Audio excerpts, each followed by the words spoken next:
You think you're choosing a partner based on compatibility, but you're actually making the decision with the same desperate energy as someone buying the first car they see because they're late for work. Most men will tell you that relationships are about finding the one, that magical person who just fits into your life. They'll say that just when you know, and you have to follow your heart. But the truth nobody wants to admit is that your gut is compromised by scarcity and your heart is being held hostage by your biological drive for intimacy. So you're not choosing strategically, you're choosing out of desperation. And that desperation is actually making you ignore red flags that can absolutely destroy your life 3 years from now. I've watched hundreds of men walk into relationships they should have run from, and the pattern is always the same.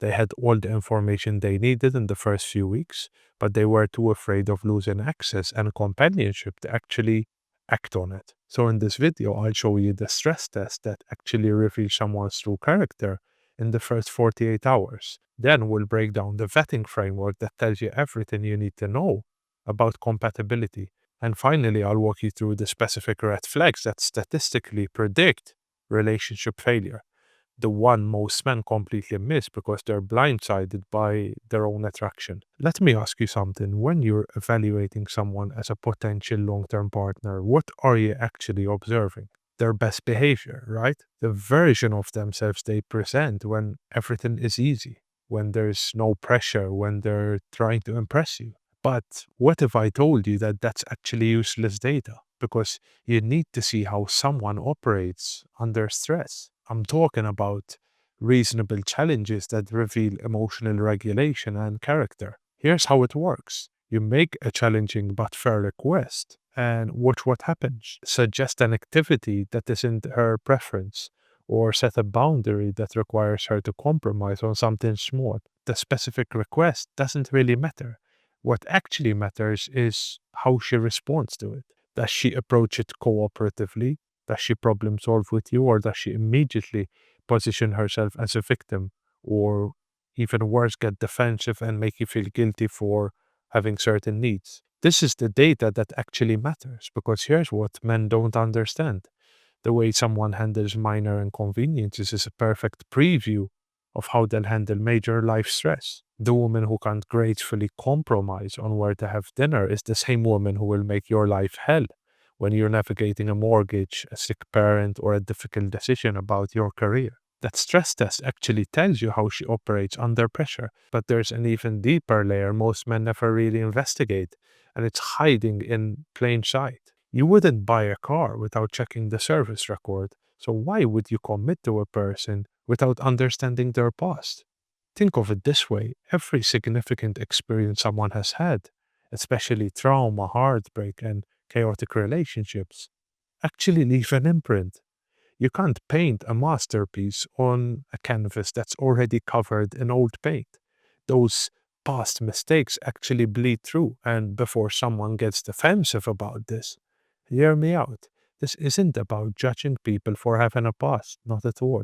It's about pattern recognition, because if someone has a consistent history of failed relationships, cheating, or choosing terrible partners, that's not bad luck. It's actually a pattern of poor decision making and unresolved issues. So here's the checklist you need to bear in mind. Learn about her family structure. Was it stable or chaotic? Did she come from a broken home? Was it drama filled? Because family dynamics create relationship blueprints, and people unconsciously recreate what they already know and have experienced. Look at her friendships. Are they stable, supportive people, or is it a rotating cast of drama and gossip? Because listen, your social network is a mirror of your values. How does she talk about her exes? Is she always the victim? Does she take any responsibility? Does she recognize patterns in her own choices? You have to think of this as market research, and you should treat it exactly that seriously, because the data you gather here predicts your future, literally. A person with heavy baggage, unresolved trauma, and a history of casual flings is not a bad person, but they are a risky investment for someone looking to build something stable long term. And I know nobody wants to hear this, but when possible, choose someone with less complicated history, better people, or superior, but because you're trying to build a future, not solve someone else's past, you see? So a cleaner canvas gives you brighter possibilities. Now, even if you do this research, there's one specific personality type that slips past most men's radar and is probably the most dangerous one of all. There's a red flag archetype that destroys more men than any other, and it's lethal because it often comes wrapped in beauty and high chemistry. So here's the profile. She makes mountains out of molehills. A small disagreement becomes a referendum on the entire relationship. She has no emotional restraint. So everything is a crisis, everything demands immediate attention and validation. She's manipulative when she doesn't get her way, and she'll use your empathy against you. You have to watch for this, but she's entitled and defensive when you set boundaries. She's extravagant with money and expects you to just fund the lifestyle, even though you barely know her. She thrives on drama and instability. So when things are actually peaceful, she creates conflict because chaos feels like connection to her. She tests you endlessly, not to see if you're actually compatible, but actually to see how much control she can exert on you. And here's the killer trait. She uses her beauty as a weapon for attention and validation, not as something she shares in an intimate relationship. So you'll constantly feel like you're competing for her attention with everyone else, even though you're actually together. And most men see these red flags and rationalize them away because the sex is good and she's actually good looking. They tell themselves she'll calm down once she feels secure, but she won't because this is who she actually is. This archetype is especially dangerous because she exploits your scarcity mentality. You're afraid if you walk away, you won't find someone this attractive again. But here's the reality check, right?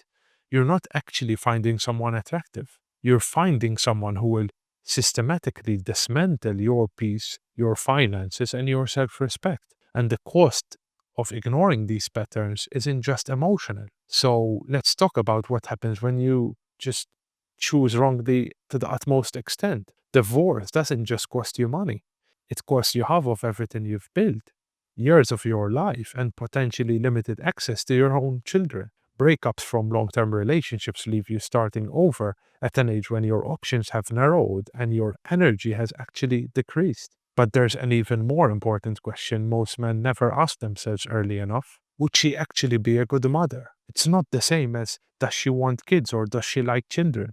But would she be a stable, emotionally regulated, patient, and wise mother to your children? Because if you choose wrong, you're not just dealing with a bad partner. You're literally co parenting with someone who will influence your children's entire psychological development.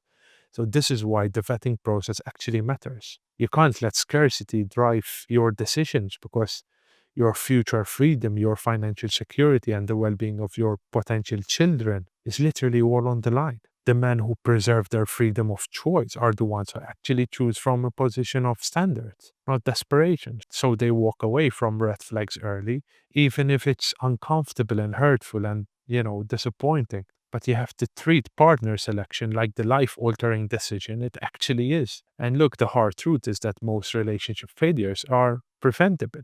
The information is always there in the beginning.